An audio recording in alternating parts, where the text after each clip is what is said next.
पहिले से बेसी तोहमे आइल बा बदलाव हो। सोची सोची लागता के एक हमरो लेबो में नाव हो।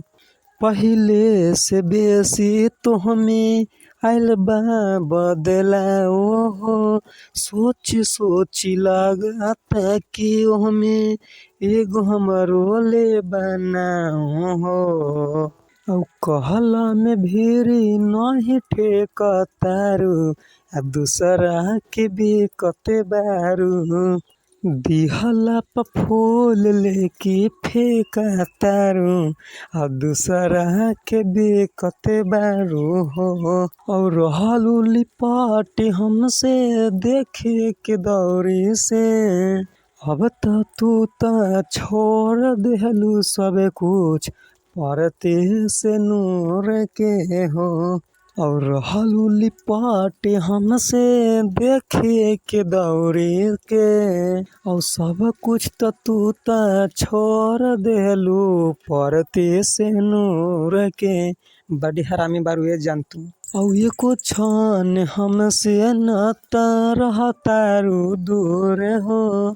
अबे काहे तू अपने अखियाँ से हमके सोना कर देहलू दूर हो। तू ठीक नहीं कैलू बारू।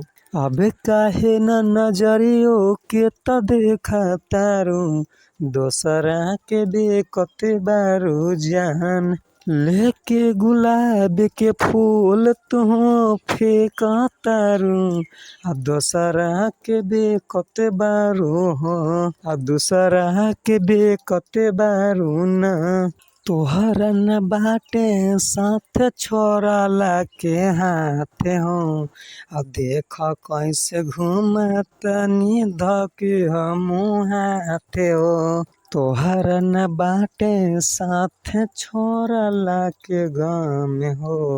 देख धके घूमतनी कैसे हमू हाथ हो।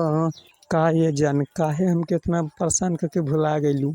आँख में आंसू न बाटे तोहरा हो।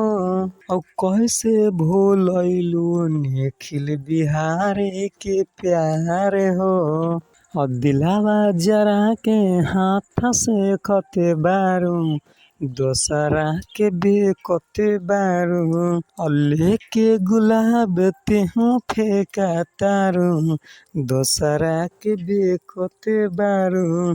ठीक बा तू ससुरारी में हम जातानी और दोसरा के बेकते